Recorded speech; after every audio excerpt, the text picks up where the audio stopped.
Today in Flex in the City, we talk to Russell Andrews, the head of wealth and asset management at FIS. Russell journeys through asset servicing, technology, and what leaders can learn from elite sport.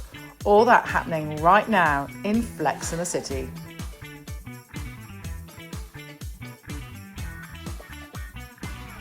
Hello everybody, it's Rachel Treese for Flex and the City. And I'm delighted this afternoon. I don't know if everybody knows, but I used to live in Essex many years ago. So I've got a great Essex boy with me today, Russell Andrews. He's the head of wealth and asset management vertical. Got it right, Russell?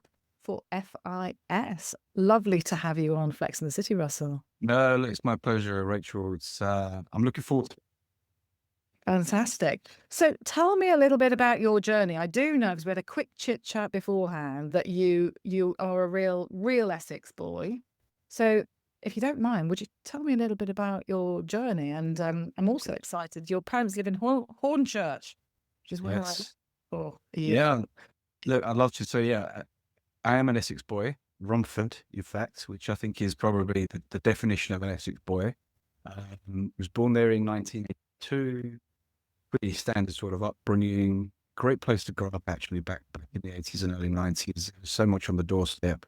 So I had a really good childhood. I went to school next door to West Ham Football Club's training ground. Oh, As a West wow. Ham fan was very, very exciting. So I could pop over at lunchtime and watch the train and meet the players. And one day, one of the players actually gave me a lift back to school, which was very kind of him. So that was great. And went through life pretty happy. Moved to Hornchurch when I was around 14, which is where my parents still live today in the same house. So it's an area that I remain very fond of, even though I don't tend to get back there so often these days, just because I'm a little too busy. But so as I grew up, what's a little bit interesting is when I was growing up, I was always set on wanting to be an actor. That was the thing. I studied drama at school. I was part of a theatre company. We did local productions. We did the Edinburgh Festival, which was an absolute highlight of my life. It was a phenomenal experience. As you get a little bit older, you start to think about what comes next. And I was doing my A-levels. I kind of thought I need a fallback, right? We all know that acting can be a very volatile industry. And if you're the 0.1% who makes it, then brilliant. If you're the 99.9%, then doesn't, then it can be a little bit of a challenge. So I thought, what else can I do? So for my A-levels, I studied theatre studies. I also did business studies. I did economics. I did accounting. So that felt like I was kind of gearing up for something in that kind of business industry. Now, my parents weren't not from a financial services background. I had real ties to the industry. But as I was thinking about what comes next, I applied for university. I was going to study business and law.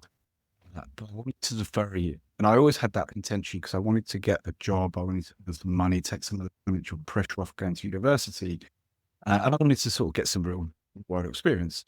So one of my teachers, funnily enough, saw an advert in a newspaper for a school-leaver program at the Bank of New York, as it was known then, pre-Mellon, pre-BNY rebrand.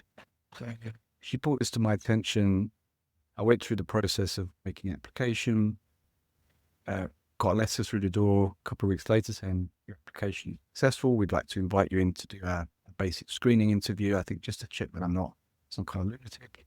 And then successful, we want you to sit some psychometric tests. I had no idea what they were, but thought, sure, sounds interesting. I took myself into London, met with the recruitment agency, passed their initial conversation, and then I sat 4 very interesting psychometric tests. Oh, wow.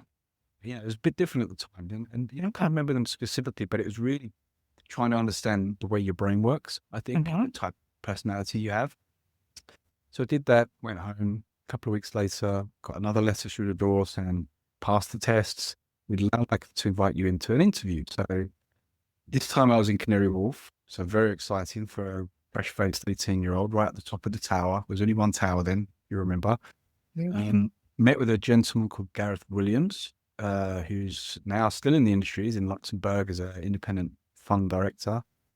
We had a really good conversation. He said, congratulations, we're going to offer you a job.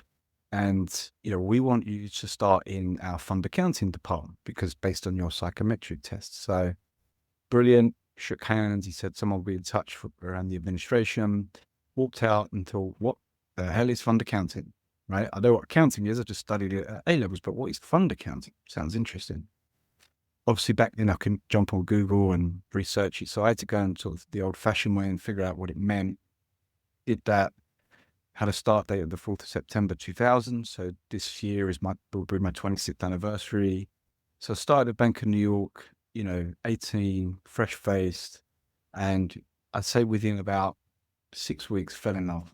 Fell in love with the industry, fell in love with the company, fell in love with the people. And I was doing the most basic of jobs, right? I was doing, scraping information off of Bloomberg and putting it into a yield calculation and giving it to someone who had actually knew what they were doing, to do something with that information. I was doing Office of National Statistics returns. Now, if anybody who's ever had to do those before, I can tell you it was the dullest job in the world. But equally, it was another step forward. So after a few months, I was enjoying it so much, I decided I'm not going to do the university thing. So I cancelled my place and continued to work hard and enjoy, life as an 18-year-old in Canary Wharf. And really it went from there. So I kind of progressed up and became a fund accountant, was cutting nabs, I was producing financial reports. Then I moved from there after about 5 or so years of working under different management across different clients. I wanted to try something a little different. So I took advantage of an opening in our client management team, and it was focusing on a client that I was very familiar with based on where I was sat previously, which was to manage what was at the time the Merrill Lynch investment management account, which became BlackRock. So a hugely important account for the bank. I was just looking after a very small part of it from a service delivery. But again, it really kind of gave me a lot more exposure across, the intricacies of how fund accounting relates to transfer agency, relates to custody. So it was a really strong kind of foundation for me to then think about what comes next. And after 8 wonderful years at the Bank of New York, I made a huge amount of friends. I really wanted to move into asset management. That was kind of the next step for me, from asset servicing to asset management. So saw a job advertised for a company called RMB Asset Management International. So RMB stood for Rand Merchant Bank. So they were part of First Rand Group, a South African firm, but they were the international asset management kind of business. Right. Position, the obvious position to take, I was an oversight role, managing the third party administrators. So, kind of overseeing the people that, I used to work alongside, but across a number of different providers, covering markets, the UK market, Luxembourg market, the Jersey and Guernsey markets.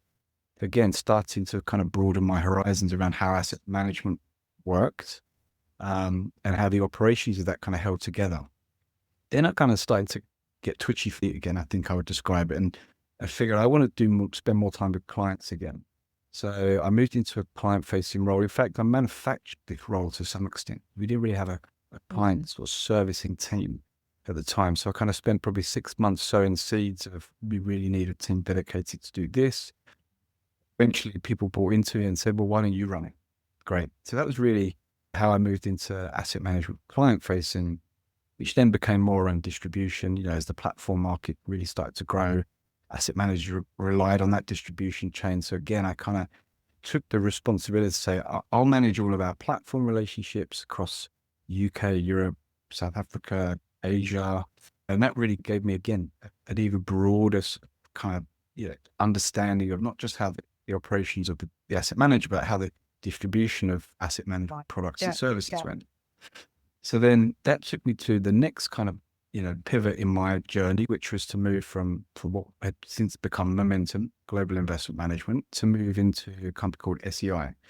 SEI is a large US-based asset management, wealth management platform business, which felt like a bit of a step both in terms of breadth of responsibility, spectrum of products, distribution channels. And I was hired to run their solutions, their asset management solutions for everywhere outside of North America. So again, a lot of coverage across Europe and Asia as well. That experience was really phenomenal because it really where I was starting to get much closer to kind of senior management. But I also had a great team under me, and we really had a lot of fun as we were doing that, and trying to build new, innovative, exciting products for the market to consume, and particularly around a big shift towards goals-based investing. We were very much at the forefront of that movement. From there, I then started working a little bit more in the technology space. I was dabbling. I was working on how do you build a digitized asset management kind of business model. Yeah.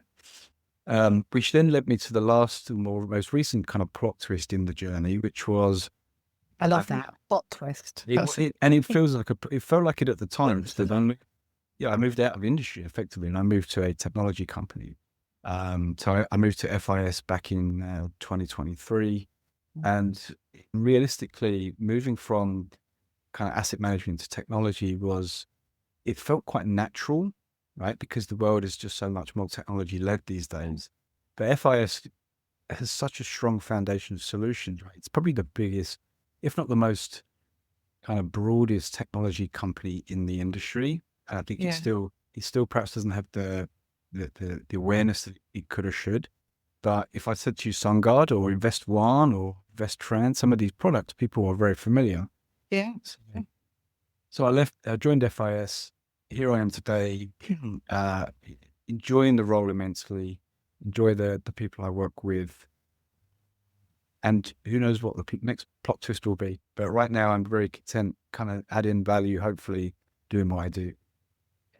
So if you were to bottom line or give a metaphor for the kind of work that FIS did, and you were to maybe explain it to a young person, how would you explain it to a young person what FIS does? If I was to really try and explain it to a young person, I probably need to do a TikTok reel, but I'm not. Exactly. It's not something I'm particularly comfortable doing. But look, I guess to sort of distill it down, the reason I was really excited to join FIS is whilst they've got a huge breadth of technology solutions which cover banking, payments, capital markets, I was brought in really to focus on what we call the buy side, right? So everything from wealth managers, asset managers, hedge funds, private equity firms, fund admins, pension schemes, so on and so forth. And there's a lot of value in having lots of solutions, but where the real value comes is how you create ecosystems using those solutions that really start to get to the heart of what companies are trying to solve for, right? Being able to deliver scalability, agility, interoperability, any more abilities that I could think of, but right, being able to kind of build platforms that enable firms to grow and grow their, in a way that is more technology led. That was really the powerful message that I was given. And, that's only really, we're at the starting point because we're starting to build these kind of like almost life cycle workflow ecosystems that aren't trying to boil the ocean, but they're trying to solve for what does it mean for a trade, right? How does a trade have a life cycle, and how can you support that through workflow and applications that really create true straight-through processing? How do you help firms reduce risk, scale much more effectively? So that's one example. It could be fund services as another example. It could be the investor lifecycle. How do you deliver digital experiences for investors that kind of takes them all the way through the journey without having to swivel chair or with minimal friction? So really, that's where FIS is really investing heavily. We've got a great client base. We have 60,000+ people across the organization. So we're a big, big company. But, I like to spend my time talking to clients, understanding what it is they're trying to solve for, understand the strategy they're trying to deliver, and use my 20+ years of experience as kind of in their shoes of kind of marrying what they're doing with what we do and seeing where we can find synergies, and we can try and help kind of unlock value and growth opportunities together. So that's really what FIS does. That's what I kind of do day to day. I spend a huge amount of time in front of our clients. And that's why partly I really love it. Yeah. And so a question I have, obviously, because I work across the industry and I'm dealing with a lot of leaders, there's obviously a bit of a, I'm going to say, cognitive bandwidth issue. And, you don't go to any meeting now where AI isn't mentioned. So what do you think is important for leaders in the industry now? And what would your prediction be of the future with technology? Yeah, I think what's really key for leaders right now is to be facilitators, right? Mm. There is a lot of great tooling available today, and I think there's people, yeah, just as society, we're becoming a lot more comfortable and more familiar with how to kind of extract value from things like AI. But I think there needs to be that facilitation in the right environment created. So there's environment in a cultural aspect, there's environment from a tooling aspect, and then also the environment of being able to experiment, right? Experiment, Yeah. create value, and go again. Fail fast. So I think these are the things that, for example, at FIS, we have every single person in the company has got access to Copilot. Right. And that was a very intentional move by the organization to, again, to enable people just to start using it, and have it become almost an inherent part of your day-to-day life. And I think that's a great starting point. Right? And then over time, I think we're moving so fast, right? Someone said recently, this is the fastest we've ever moved, but the Yeah. slowest we'll ever move again, right? Yeah. And that kind of sat with me. It's like, that is super exciting, but a little bit daunting at the same time. Things are only getting quicker. So I think for leaders, it's how do you equip people to build natural agility in Yeah. everything they do, right? Yeah. So whether you're a salesperson, whether you're a developer, whether you're a product designer, it doesn't matter. Right? How do you embed, that tooling into their everyday life? I love what you said because I'm passionate about growth mindset and the art of failing fast, and I think that that's going to be needed by organizations. So if that's what's needed by organizations, and if you were speaking to your young self who's just 18 years old and entering the industry right now, Russell, what would be your wise counsel to a youngster entering Yeah, it's a good question, and I think it's something that I've been asked over recent years, and I think it kind of pivots a little bit every time. So I think fundamentally, I would say one thing. I'd say be patient. Right? I think we live in a world where patience is scarce, right? And I think there's this clamor to make progress quickly, and I think that's good in terms of ambition, but it's also very dangerous in that you misset your own expectations. So I think be patient is one thing. And don't let yourself get sort of too far over your skis. I think the other thing is be curious. I think curiosity is something that I feel like it's something that I've learned over time. Be curious, but always ask the question, why? Why am I doing this? Why is this important? Why am I doing this instead of that? Because that's the only way you're going to learn, right? Is to understand what's behind every decision or every action, because then you can kind of analyze it much more effectively rather than just follow instructions. Yeah. And so I'd say be curious, be patient. Sounds quite simple, but write Yeah. things down. Yeah. This is a lesson that I learned probably the hard way, because I've always been kind of fortunate to have a pretty good memory. I've relied on that quite a bit. But write things down, read them back, and what? They just tend to be more readily memorialized in your mind.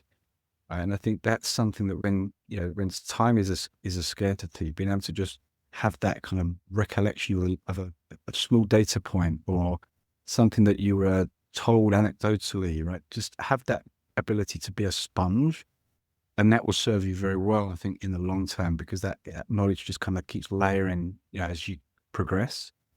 So I think that those are sort of some of the more fundamental things I would say, to a youngster. And then I think to the prior conversation, embrace AI, right? It's Yeah. not going away. And I don't think it's not a replacement of like interpersonal skills. I think, being able to communicate effectively will always remain critical, being able to be trustworthy. But AI is going to be the thing, is going to be the fuel that gets you where you want to get to 10, 50, 100 times quicker. Yeah. And if you were, one of the reasons I created Flex in the City was to help attract young people to want to join our wonderful industry. What do you think we need to do more of to attract these amazing young people to our industry? Yeah, Look, it's a great question, and it's a difficult one because it's been difficult and it's been hard for the industry in recent years to attract young talent because there are so many other, let's call it more interesting, and I use that term loosely, yeah. Um, there are more interesting things available, right? And there's a lot more self-starting type things you can do as well. But I think as an industry, I think we need to get back and really be focusing on innovation. I think we need to be focusing on um, simplifying as well. I think making Yeah. things just a little Yeah. bit easier to kind of grasp, because I think sometimes people can become overwhelmed with the complexity that we live with. So by simplifying it, actually, maybe it just becomes more attractive, inherently. And then I think the other thing I think, and I don't want to kind of go off topic a little bit, but I think one thing that changed my entire perspective on people management about 10 years ago, which I think we should all do at the start of our careers and kind of continuously iterate, is I was introduced to something called Clifton Strengths. I'm sure it's something Yeah. very Yeah. familiar. Yeah. Absolutely. And I did this, and I was, I wasn't a naysayer, but I went through it, and I got my top 5 strengths, and it it kind of started to answer questions in my own head around, actually, that does kind of contextualize me very, very nicely. So then I started to think about it from the perspective of managing teams. Yeah, and as I'm sure many of us have, when you have a team, it's kind of inherent to go, out. I want to find the weaknesses and I want to fix the weaknesses. But this kind of just changed my whole perspective to say, if someone's got a weakness, they've also got a strength, right? And why don't we lean into the strengths of everybody, ensure that we've got good coverage of strengths across, let's say, a team, and let's let them maximize that, because they're going to enjoy it more. They're going to be able to excel quicker. They're going to get more satisfaction out of what they're doing. So that changed a lot. And, one example is, one of the teams I was running once, we had a couple of people. One was very analytical. One had the top strength was woo, which means they're a very strong people person.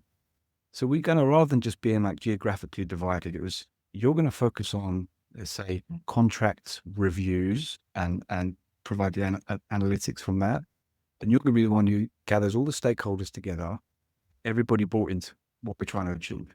And by creating that division of duty, just meant that they both went away really, really happy, thinking, well, I like doing this. I can do this. And I'm going to do this really well. Rather than putting someone in an uncomfortable position to say, I don't quite enjoy this. I'm not sure this is for me. So going back to your point, that whole kind of philosophy around find your strengths, Yeah. lean into those, be very vocal about them, make sure people are aware these are the things you're good at, you enjoy doing, and figuring out how you can then get the most out of those strengths for, whether it's for career progression and just doing a great job, right? And seeing how that impacts you even outside of work. So that's a very sort of specific thing that I think everybody should be encouraged to do. Yeah. And Russell, I'm curious. Put my curious hat on. What would you say is your superpower? Well, it's funny. So I think my top strengths: key strategic, competition, individualization, I think self-assurance and activator. So as I was kind of, Can you say that in Essex language? well, activator, no, I've tried very hard not to sound like I did when I was 14. Don't worry. But look, what that really tells me is that strategic has always been important to me, and I've always tried to think big. Activator also means I tend not to kind of I don't navel gaze, right? I don't suffer, analysis paralysis. But the one that I think stands out the most for me is individualization, Right. and particularly from a leadership standpoint. Yeah, because what that really means is that I behave and treat people differently depending on how I interpret that individual's personality, their strengths, what makes them tick. And that's something that I've really tried to kind of lean into a lot. So from having a meet with a client who I know is a certain type of persona, I might be very different to someone who's a very different persona. Yeah. And just being able to make those adjustments and being a little bit more adaptable just means you can get more out of those relationships. And I think gain trust much more quickly. Very good. So let's go back to the fact that you wanted to be an actor. Who's your favourite actor? Oh, well, that's a really tough one. So it- it's going to be one of the cliche actors, probably, the likes of, Al Pacino from Godfather Uh, days, yeah, Robert De Niro from the Taxi Driver days, Michael Caine from like Get Carter, right? These are all epic films, legendary actors. But there are a lot of new sort of younger kind of actors coming through that I have a lot of time for as well. Timothy Chalamet, I think he's fabulous. He's a great yeah, actor. Um, but I think again, acting is one of those things where you can be the best actor in the world, but if you have a terrible script or a really weak supporting cast, bad direction, so yeah, really it's the sum of the parts.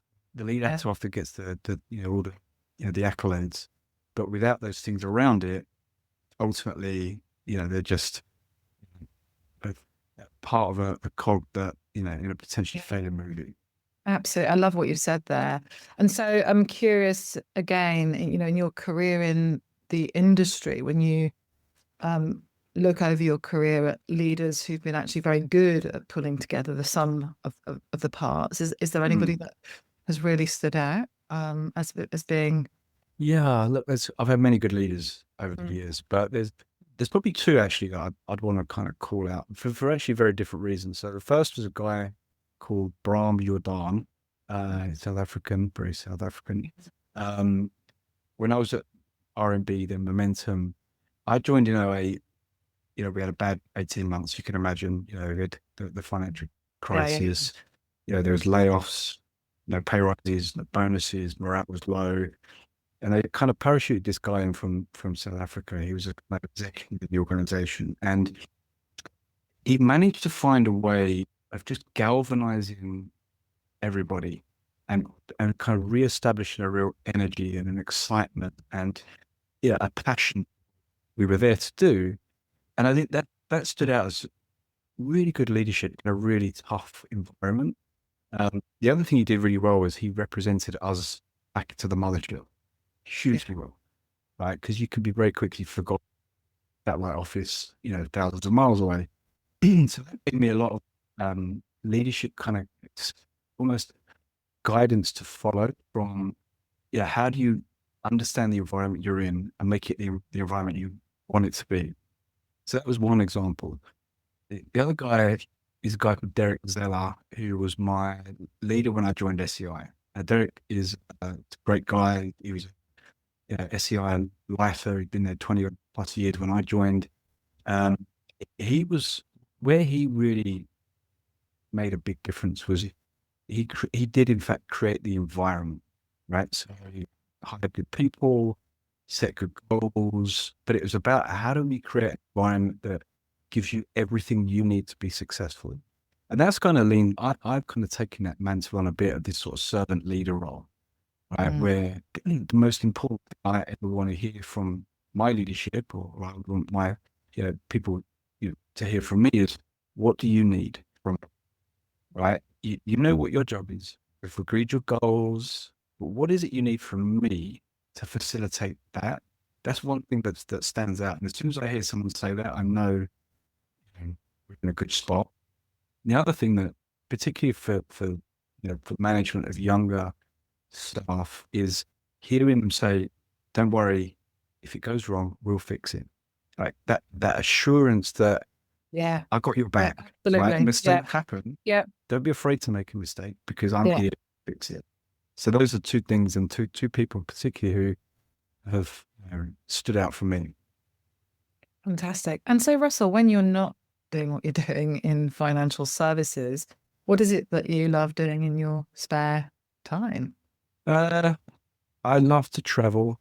Again, I know a lot of people say that, but it's something that my wife and I have always had a passion for finding new places. Um, it's become a little harder because we've now decided that we want to take a dog everywhere we go, right? Which for anybody who's got a dog in the UK, getting out of the UK with a dog is incredibly difficult, right? So you basically have to drive everywhere, take a ferry, take a tunnel. Um, you can't fly anywhere, not unless you're very wealthy and you can afford one of these private jets. once you're in Europe, it's much easier to kind of move around, but that has given us a little bit of a limitation, but that's something we're happy to accept. So now we're traveling around and exploring. We've been to lots of different parts recently because we love the food there, we love the culture there, we love the wine there. We can do it with the dog. We can jump in the car. We can do a road trip and go down to the south, to the Alps. So that's a big passion, really getting out in the car, me and my wife, the dog, finding new places, trying new foods. And it helps me decompress enormously as well. So there are other big benefits to it. But yeah, that's probably the one that stands out. Plus, I watch too much sport. Right? I'm gonna. We have a lot going on at the moment. Yeah, look, right now, yeah, my wife would tell you there's nothing on the telly. I'll tell you that there's sport on every channel. What are you complaining about? Right? So whether it's tennis, cricket, football, the World Cup's been phenomenal. So too much sport, but it's a passion I've always had, and it's also something else that you can draw kind of experience from, right? I love Formula One. I love the way Formula One runs. I love the way those teams that operate. And I've actually spent a bit of time kind of researching how Formula One, how the teams actually run, and how much they rely on technology. And again, it's a big influence as to how can you build the right kind of team and structure and environment and culture within any industry or organization, replicate what those guys do in the most highest of pressure situations. So that's what I enjoy. Yeah, that's what I spend a lot of time doing. Too much time, some might say. So what do you, so my final question is, what do you think the financial services industry could learn from, let's say, either the World Cup winners, because we don't know who it's going to be yet, or the Formula One? What is it that this industry could learn from elite sport? Yeah, look, I think there's a few things that I've kind of pick up on. I think you should take Formula One, any elite sport now. It's data, right? Data, right? Everything is data driven. Yeah. Every decision is underpinned by huge amounts of data and analysis. And that doesn't take away from the fact that, you need the players on the pitch to use their natural talent. You need the driver in the car to use their natural talent and their instincts. But those instincts are being hugely supported by technology and by data. And again, I think the more we can kind of marry those things, the better. I think the other thing that sport does well is they and maybe it's easy for them to do, but they remain very focused on the outcome. This isn't about being, having the best looking car, right? It's not about having just the fastest engine or having the best air. It's the combination of all of those things that gets you to the title, right? So again, having that kind of that collective thought around how do we build the right package to deliver the outcome. And those outcomes are very clear in sport.